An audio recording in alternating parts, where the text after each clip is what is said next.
नमस्कार। आज हम पानीपत से आई एक वाकई परेशान करने वाली खबर पर बात कर रहे हैं। ये जानकारी PTI press trust of India की रिपोर्ट पर आधारित है, जो rediff.com पर मिली और 7 जुलाई 2025 की ये रिपोर्ट है। इसमें एक महिला के साथ हुई एक कथित बहुत ही गंभीर घटना का जिक्र है। तो चलिए इस रिपोर्ट को थोड़ा गहराई से देखते हैं, समझते हैं कि तथ्य क्या हैं और पुलिस एक्शन क्या हो रहा है। हाँ, ये वाकई गंभीर मामला लगता है। तो रिपोर्ट के अनुसार एक 35 साल की महिला हैं, वो 24 जून से लापता थी। फिर 26 जून को उनके पति ने गुमशुदगी की रिपोर्ट दर्ज करवाई। अच्छा, 2 दिन बाद? हाँ, और रिपोर्ट में ये भी था कि शायद किसी झगड़े के बाद वो घर से चली गई थी। पहले भी ऐसा हुआ था, पर इस बार लौटी नहीं। लेकिन जो महिला ने बाद में पुलिस को बताया, वो बहुत चौंकाने वाला है। क्या बताया उन्होंने? उनके मुताबिक वो पास के रेलवे स्टेशन पर थी, तभी एक आदमी उनके पास आया। अनजाना आदमी? हाँ, और उसने कहा कि उसे उनके पति ने भेजा है। अच्छा, भरोसे का इस्तेमाल करने की कोशिश। बिल्कुल। फिर वो आदमी उन्हें एक खड़ी हुई ट्रेन की खाली बोगी मिले गया।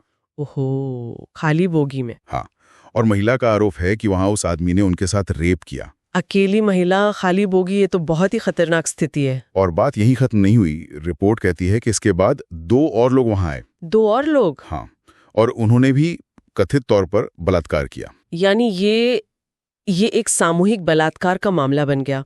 और ये गौर करने वाली बात है कि अपराध की जगह एक खड़ी ट्रेन की खाली बोगी, ये पीड़ित की मतलब लाचारी को दिखाता है। और ये शायद एक सोची समझी घटना लगती है, जैसे पहले संपर्क साधा, फिर भरोसे का इस्तेमाल किया, फिर एकांत जगह। हाँ, ऐसा ही लगता है। और ये सिलसिला और भी भयानक हो गया। महिला ने बताया कि बाद में उन्हें सोनीपत ले जाया गया। पानीपत से सोनीपत? हाँ, और वहां रेलवे ट्रैक पर फेंक दिया गया। क्या, रेलवे ट्रैक पर? जी, और एक ट्रेन उनके ऊपर से गुजर गई। हे भगवान! जिसकी वजह से उन्हें अपना एक पैर गंवाना पड़ा। ये तो दिल दहला देने वाला है। हाँ, रिपोर्ट में लिखा है कि वो फिलहाल अस्पताल में है, इलाज चल रहा है और जाहिर है गहरे सदमे में है। जाहिर सी बात है, ऐसी घटना के बाद कोई भी गहरे सदमे में होगा। अब आते हैं पुलिस कार्रवाई पर। इसमें एक 0 FIR का जिक्र है। हाँ, रिपोर्ट बताती है कि किला पुलिस स्टेशन, जहां शायद पहली जानकारी पहुंची होगी, हाँ, उन्होंने सामूहिक बलात्कार के लिए 0 FIR दर्ज की है। ये 0 FIR ये क्या होता है असल में? क्या आप थोड़ा समझा सकती हैं? जरूर। देखिए, 0 FIR एक बहुत महत्वपूर्ण कानूनी चीज है।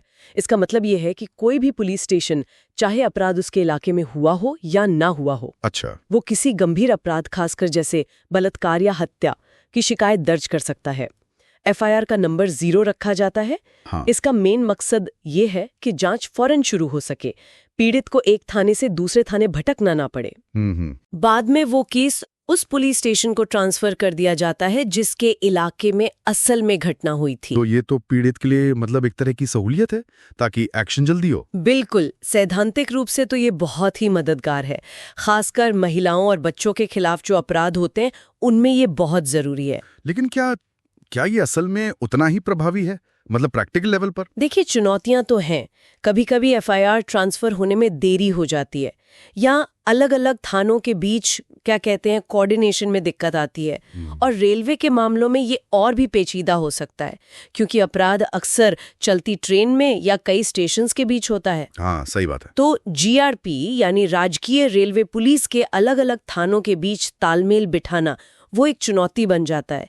0 FIR यहाँ मदद करती है, पर हाँ, जमीनी स्तर पर कोऑर्डिनेशन मुश्किल हो सकता है। समझ गया। तो इस केस में किला पुलिस ने 0 FIR दर्ज करके पानीपत GRP को भेज दी है। जी हाँ, क्योंकि घटना रेलवे स्टेशन और फिर ट्रैक पर हुई, तो ये GRP का मामला बनता है। ठीक है। और रिपोर्ट में ये भी है कि पानीपत GRP के जो SHO हैं, इंस्पेक्टर राजेश, उन्होंने कंफर्म किया है कि उन्हें रविवार शाम को 0 FIR मिल गई थी और जांच शुरू हो रही है। हाँ, उन्होंने कहा है कि जांच जारी है। तो संक्षेप में कहें तो ये रिपोर्ट एक महिला के कथित अपहरण, फिर गैंगरेप और फिर उन्हें लगभग मारने की कोशिश में गंभीर रूप से घायल करने की एक बहुत ही दर्दनाक कहानी है। बिल्कुल। पुलिस ने 0 FIR के जरिए प्रक्रिया शुरू की है और जांच अब GRP कर रही है। हाँ, और ये पूरी घटना हमें सोचने पर मजबूर करती है कि जब अपराध इस तरह कई जगहों पर फैला हो या अलग अलग पुलिस अधिकार क्षेत्रों में हो, तो 0 FIR जैसी जो व्यवस्थाएं हैं वो असल में कितनी प्रभावी हैं।